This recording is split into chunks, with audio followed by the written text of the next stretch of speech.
In the continuation of chapter number 4 vectors, आज हम mixed questions लेंगे क्रॉस प्रोडक्ट और डॉट प्रोडक्ट पर। तो आज पहला क्वेश्चन मैं ले रही हूँ जिसमें मैंने लिया है एक वेक्टर ए और एक वेक्टर बी, और हमें कहा गया है कि find a unit vector which is perpendicular to both A and B, जो इन दोनों पर परपेंडिकुलर हो। तो हमें वो यूनिट वेक्टर निकालना है। तो हमें पता है कि अगर हम ए क्रॉस बी लेते थे, ए क्रॉस बी लेते हैं तो उससे हमें मिलता था A mod B mod sine of theta, जो कि मैग्नीट्यूड पार्ट है, और एन कैप क्या होता था, ये डायरेक्शन है उस वेक्टर की जो इन दोनों के परपेंडिकुलर होगा, और हमें उसी का यूनिट वेक्टर निकालना है, यानी कि हमें एन कैप निकालना था।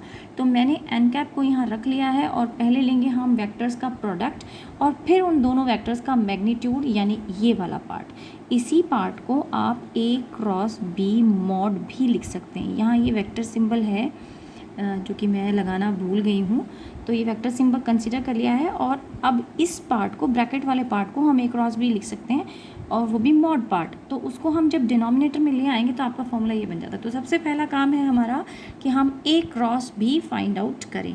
तो what is your A cross B, let us find. So हमें इसके लिए डिटर्मिनेंट मेथड यूज़ करना पड़ेगा। आई जे के हम यूज़ कर रहे हैं। सो ये मैंने वैल्यूज़ लिख ली हैं। यहाँ से 2, 1 एंड 1, यानी आई कॉम्पोनेंट, जे कॉम्पोनेंट, के कॉम्पोनेंट की वैल्यू हमने यहाँ पे कॉपी डाउन कर ली है, और यहाँ से 1, -1 एंड 2 वो बी की जगह पे हमने प्लेस कर लिए हैं। तो अब हमें इसका डिटर्मिनेंट फाइंड आउट करना है। तो डिटर्मिनेंट का क्या होता है, सपोज हम आई लेना चाहते हैं, हम फॉर्मूला अप्लाई कर रहे हैं, तो आई लेना चाहते हैं, तो आई के नीचे के फैक्टर्स जो हैं वैल्यूज़ उनको एलिमिनेट करेंगे, उसको कंसीडर नहीं करेंगे। तो बाकी जो बची हैं उनको हमने क्रॉस मल्टीप्लाई करना है। तो पहले इसको इससे एंड देन इसको इससे। तो 1 को 2 से करेंगे, you will gate 2, 1 and 1 is -1, but when you will subtract it will become plus. तो फॉर्मूला होता है product of this minus the product of this. तो माइनस माइनस मिलके प्लस हो गया। अब हमें जे कॉम्पोनेंट चाहिए विच इज़ जे, लेकिन अब की बार ये दोनों फैक्टर्स मल्टीप्लाई होंगे तो आ गया 4, और फिर माइनस आना चाहिए this one and this one which is -1। Then you will take K, और के की वैल्यू आती है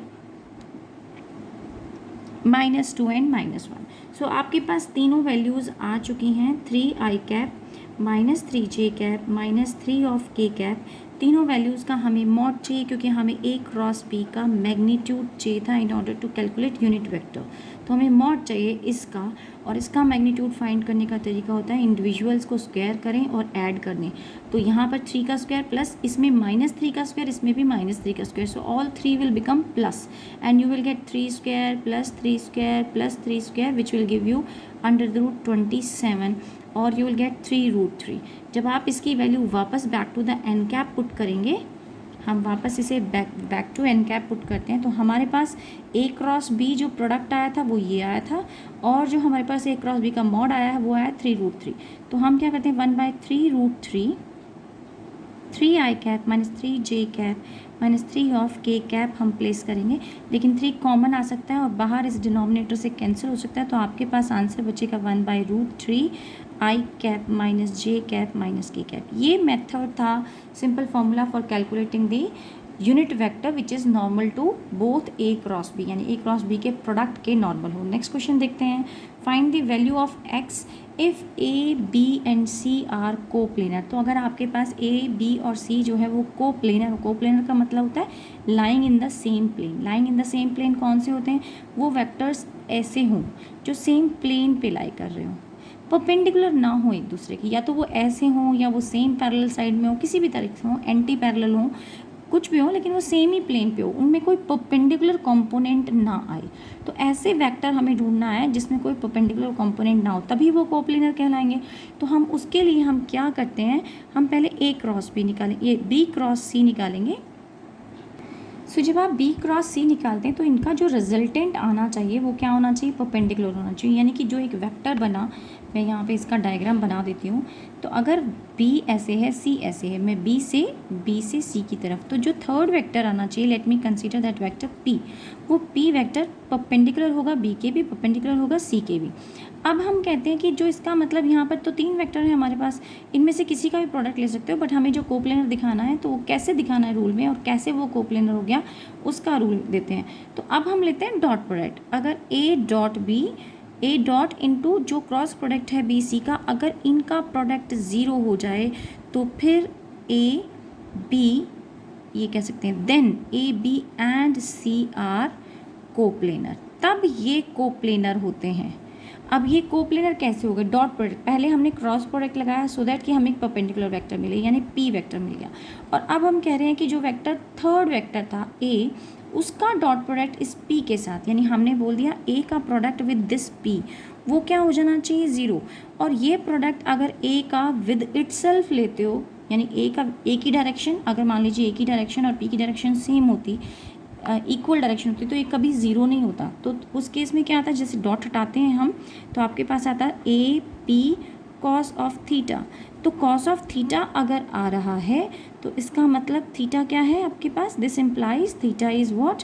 0, क्योंकि अगर इसको आपने 0 से इक्वेट करना है, इस पूरी इक्वेशन में से डॉट हटाया तो ए पी कॉस थीटा, लेकिन हम तो कह रहे हैं कि ये प्रोडक्ट क्या हो जाना चाहिए? 0। अगर ये 0 हो जाता है तो वो तो पॉसिबिलिटी कब है? वो पॉसिबिलिटी तब है जब थीटा आपका 90 हो जाए। तो थीटा अगर 90 हो गया तो इसका मतलब पी के साथ ए का एंगल सेम डायरेक्शन में नहीं हो सकता। वो कहाँ होगा? वो इसी प्लेन में होगा। जैसे आपका बी है, जैसे आपका सी है, उनके साथ जिस तरह से एंगल बन रहा था पी का 90 डिग्री, सेम ऐसे ए के साथ भी पी का एंगल कितना हो जाएगा? 90। और अगर तीनों वेक्टर्स के साथ पी का वेक्टर एंगल 90 बन रहा है तो इसका मतलब ये बी सी ये कहाँ लाई कर रहे हैं?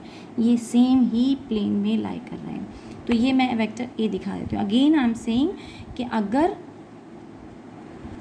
Let us see the same thing with this prop, तो कहने का मतलब ये है कि अगर ये बी है और ये सी है, इनका क्रॉस प्रोडक्ट लिया, आपको रिजल्टेंट मिला ऊपर की तरफ विच इज़ योर पी। लेकिन अगर पी की डायरेक्शन ए की डायरेक्शन के साथ 90 डिग्री एंगल बनाती है तभी आपका ए पी कॉस थीटा 0 होता है। हम यहाँ कह रहे हैं ना कि ए पी कॉस थीटा 0 होना चाहिए, तो तभी ए पी कॉस थीटा आपका 0 हो सकता है। तो इसका मतलब जो थर्ड वेक्टर होगा ए, वो इसी प्लेन में लाई करेगा। तो अब ये तीनों स्ट्रॉज जो हैं एक ही पेपर पे लाई कर रहे हैं, तो इसका मतलब इन तीनों का प्लेन कैसा है?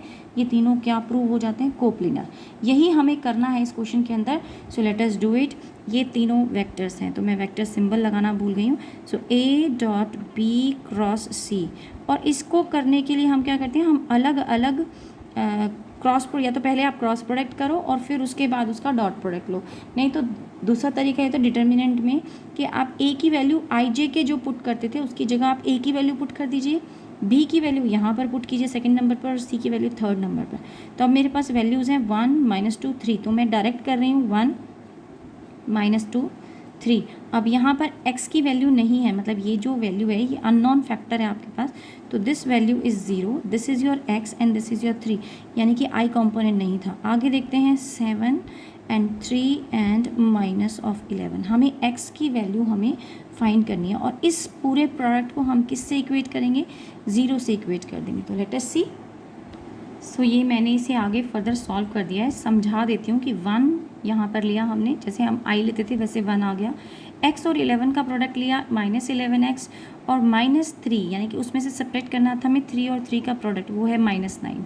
जब आप सेकंड नंबर पे आओगे तो -j होता है, माइनस और -2 will give you +2, and then 0 को इससे प्रोडक्ट करेंगे 0, 3 को 7 से करेंगे 21। सेम ऐसे ही जब आप k ले रहे हैं तो 3 बाहर आ जाएगा, 0 को 3 से प्रोडक्ट करेंगे विच विल गिव यू 0, और 7 को x से करेंगे तो -7x। और इसे जब हम सिंप्लीफाई करते हैं you will get the equation like this, and जो आपका फाइनल आंसर आ जाता है x, वो हमें क्या करना था? इस पूरी इक्वेशन को किससे इक्वेट करना है? 0 से इक्वेट करना है। तो 0 से इक्वेट करेंगे तो x की वैल्यू आती है 51/32, वो भी माइनस सिंबल के साथ। सो ये हो गया अगर आपको कोप्लेनर बताना है। नाउ लेट अस से टेक 2 डॉट प्रोडक्ट क्वेश्चन। सो यहाँ पर गिवन है a + b = c, और ये भी आपको गिवन है कि a² + b² = c²। Then prove that a and b are perpendicular to each other. हमें प्रूव करना है, तो हम पहले गिवन पार्ट से शुरू करते हैं और प्रोडक्ट टू सेल्फ कर देते हैं, यानी कि a + b का प्रोडक्ट हम a + b से ही लें। ये दोनों ही वेक्टर थे, और जब हम सेल्फ से प्रोडक्ट लेते हैं तो c dot c left hand side और राइट हैंड साइड जो है वो आपके ये डॉट प्रोडक्ट लगाया हमने। तो दोनों का तरफ इस तरफ भी हमने a + b को सेल्फ से प्रोडक्ट कर दिया और c को c से प्रोडक्ट कर दिया। Right hand side left hand side को इस तरीके से प्रोडक्ट किया। तो इसे हम ओपन अप करते हैं which is giving you a² + a dot b, और you can say b dot a and then +b²। On the other side you are getting C square. हमें पता है ना कि ए डॉट ए जब लेते हैं तो वो ए स्क्वायर बन जाता है डॉट प्रोडक्ट में, स्पेशली क्रॉस प्रोडक्ट में तो वो ज़ीरो बन जाता है, बट डॉट प्रोडक्ट में वो स्क्वायर बन जाता है। तो यहाँ पे वही रूल अप्लाई किया, ए डॉट ए किया, ए स्क्वायर हो गया, लेकिन बी डॉट ए ऐसे ही रहेगा और ए डॉट बी भी ऐसे ही रहेगा। But we also know that A dot B is commutative to B dot A, तो हमारे पास इक्वेशन बच जाती है twice of A dot B plus B square is equal to C square. लेकिन हमें इक्वेशन में गिवन है A square plus B square is equal to C square, तो यहाँ पर इसकी जगह हम सी स्क्वायर पुट कर दें और इसे हम ओपन अप करें to A B cos of theta, और ये जो यहाँ इक्वेशन थी वो आपको मिल गई है सी स्क्वायर, और इस सी स्क्वायर से ये सी स्क्वायर कैंसिल हो जाएगा, so you will get zero here. तो आपके पास बचेगा cos of theta coming out to be zero, लेकिन वो ज़ीरो कब होता है जब थीटा कितना हो 90 हो। सो बहुत ही सिंपल क्वेश्चंस होते हैं डॉट प्रोडक्ट के, कंपैरेटिवली क्रॉस से सिंपल होते हैं, लेकिन एक थोड़ा सा ट्रिकी क्वेश्चन अब हम डॉट प्रोडक्ट का और ले रहे हैं। और यहाँ ये कह रहा है कि a point P lies in the xy plane, its position can be specified by the xy coordinates। तो हमने एक पॉइंट P कंसीडर करना है, so let us consider a point P। ये पॉइंट P कंसीडर कर लिया और ये xy प्लेन में रखा हुआ है। अब आगे क्या दिया है, कोऑर्डिनेट्स और by a radial direction vector r, और इसकी पोजीशन स्पेसिफाई की जा रही है with a certain vector r से, making an angle theta with the X axis, और ये एंगल थीटा बना रहा है विद एक्स एक्सिस। ये एक्स एक्सिस है और ये आपका वाई एक्सिस है।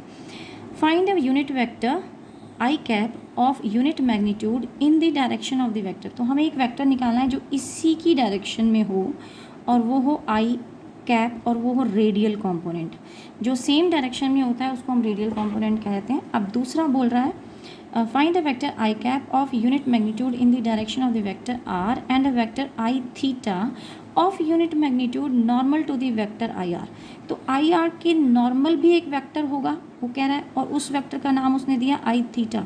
तो हमें आई आर और आई थीटा निकालने के लिए बोला गया, और ये कहा गया है कि दोनों यूनिट वेक्टर हैं क्योंकि उनका मैग्नीट्यूड कितना हो जाता है, 1 हो जाता है। यूनिट वेक्टर्स का मैग्नीट्यूड हमेशा 1 रहता है, और हमें इन दोनों वेक्टर्स को की वैल्यूज़ को निकालना है। So let us try. सो सबसे पहले हम आई आर को डिफाइन करने की कोशिश करते हैं। आई आर जो है वो यूनिट वेक्टर है। यूनिट वेक्टर किसके बराबर होता है, वेक्टर खुद divided by the magnitude of the vector, यानी कि ये गिवन वेक्टर था आर, तो हमने खुद वेक्टर को लिखा और आर मॉड लिख दिया। लेकिन हमें पता है आर वेक्टर को हम कैसे रिप्रेजेंट करते हैं, हम उसे 2 डायमेंशन में x cap plus y cap y j, यानी x I cap and y j cap हम उसे रिप्रेजेंट कर सकते हैं। Then we need the r mod. R mod में बार बार नहीं लिखती, I am just writing r. But x को और वाई को, क्योंकि उसने एंगल यहाँ पे थीटा दिया हुआ है, तो ये अगर एक ट्राइंगल हम कंसीडर कर लें, इसको कुछ नाम देते हैं ओ पी, इस साइड को कहते हैं हम क्यू। तो ओ पी क्यू अगर हमने नाम ले लिया तो ये कंपोनेंट बनेगा किसका, आर का। आर को रिजॉल्व कर रहे हैं 2 कंपोनेंट में, एक ये कंपोनेंट बनेगा जिसको हम बोलते हैं आर साइन ऑफ थीटा, और एक ये कंपोनेंट बनेगा जिसको हम बोलेंगे आर कॉस ऑफ थीटा। इस कंपोनेंट को कह दीजिए वाई कंपोनेंट, और इस कंपोनेंट को कह दीजिए एक्स कंपोनेंट। ये एक्स कंपोनेंट है, ये वाई कंपोनेंट है। ये हम पहले भी रिजॉल्व करते थे तो ऐसे ही रिजॉल्व करते थे। तो अब हम यहाँ क्या करेंगे, हम एक्स की जगह और वाई की जगह पे ये R sine theta R cos theta यहाँ इस इक्वेशन में प्लेस करते हैं। अगर किसी को समझ नहीं आया तो मैं एक बार ये पार्ट दोबारा रिपीट करती हूँ कि ये क्या किया हमने, ये एक ट्राइंगल ले लिया और मैं यहाँ बनाती हूँ। हमने एक ट्राइंगल ले लिया, इसी ट्राइंगल को मैं रीड्रॉ कर रही हूँ। ये थीटा है तो ये एक्स कंपोनेंट हो गया, ये वाई कंपोनेंट हो गया। जब आप इसे, और ये आर है, ये गिवन है हमें आर, तो जब हम इसे रिजॉल्व करेंगे तो एक्स कैसे निकाल सकते हैं, आप कॉस ऑफ थीटा निकालिए। कॉस थीटा होता है बेस एक्स अपॉन हाइपोटेन्यूज है आर, तो एक्स किसके बराबर आ गया, आर कॉस थीटा। सेम ऐसे ही वाई किसके बराबर आ गया, आर साइन ऑफ थीटा।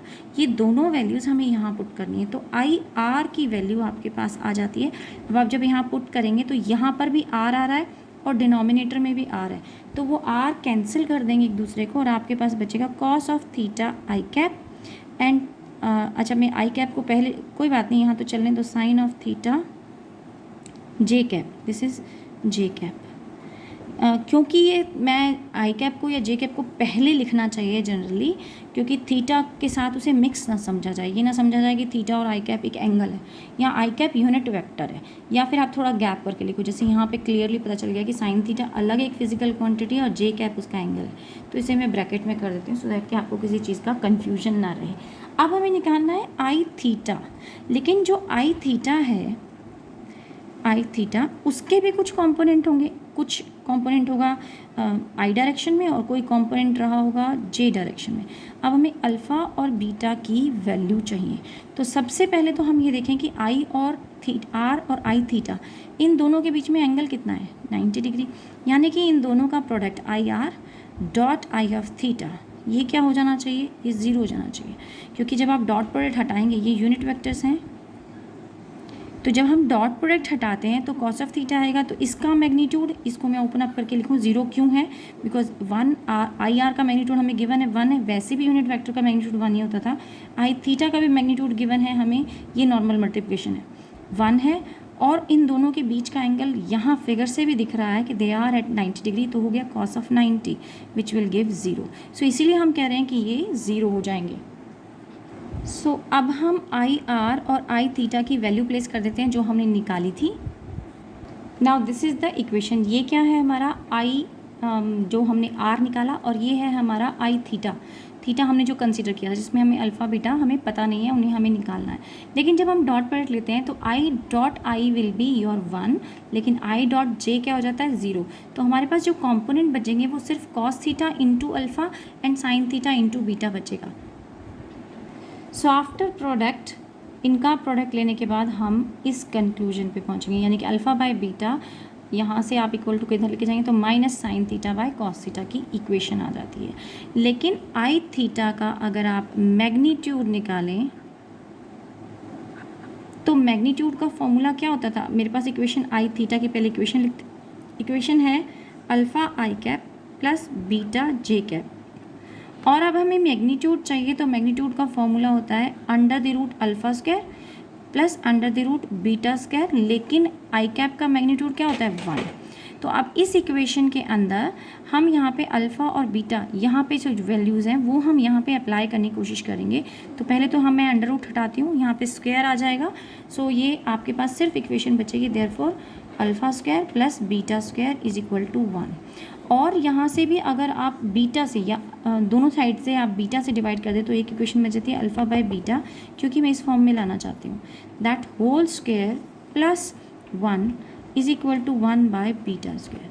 इस तरफ भी और इस तरफ भी, दोनों तरफ आपने बीटा से डिवाइड कर दिया, बीटा स्क्वायर से, तो इक्वेशन इस फॉर्म में आ गया। लेकिन अल्फ़ा बाय बीटा तो हमारा minus sine theta by cos theta था, वो हम यहाँ पुट कर देते हैं सो दैट कि हमारे पास एक वेरिएबल इक्वेशन आ जाए, sine theta by cos of theta, क्योंकि माइनस था तो आप उस स्क्वायर, माइनस का स्क्वायर जब लेंगे तो it will be plus, then your plus of 1, और यहाँ 1 बाय बीटा स्क्वायर रह जाता है। आप इसे एलसीएम लें, sine square theta plus cos square theta नीचे divided by cos square of theta is equal to 1 by beta square. Okay, मैंने ये जो इक्वल टू को चेंज कर दिया था।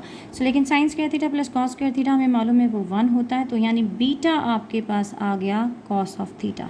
Actually beta square will be equal to cos square theta, लेकिन square both side cancel हो जाता है and you are left with cos of theta. अगर बीटा कॉस थीटा है तो इस इक्वेशन में आप वापस जाइए, अल्फ़ा बाय बीटा, ये कॉस थीटा बन के आ गया, तो cos theta cancelled out and you are left with alpha which is equal to minus sine theta.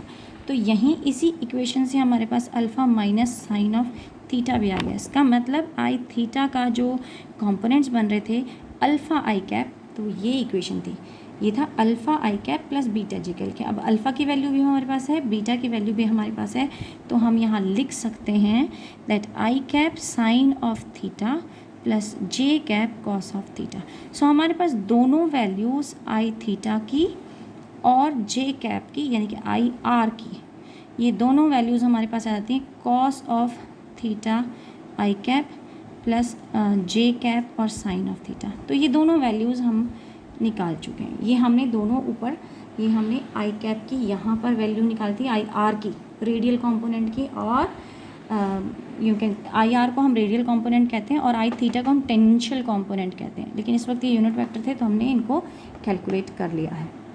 सो आज हम यही क्वेश्चंस करेंगे, लेकिन ऐसे n नंबर ऑफ़ क्वेश्चंस होते हैं जिनकी कोई लिमिटेशंस नहीं है, आप ट्राई कर सकते हैं। बट सीबीएसई के अंदर क्रॉस प्रोडक्ट डॉट प्रोडक्ट पर बहुत ज़्यादा न्यूमेरिकल्स नहीं आते, क्योंकि यहाँ का इंपॉर्टेंट टॉपिक माना जाता है प्रोजेक्टाइल मोशन। बट ये कॉन्सेप्ट बिल्ड करने के लिए बहुत अच्छे हैं, आपको कॉन्सेप्ट समझ में आना चाहिए इन क्वेश्चंस का। सो मेन पर्पज़ यही था कि आपको थोड़ा बहुत बेसिक आइडिया मिल जाए कि कि क्रॉस एंड डॉट प्रोडक्ट क्या होता है और आगे हम इसे अप्लाई कर सकें। सो आज की क्लास के लिए इतना ही। Thank you.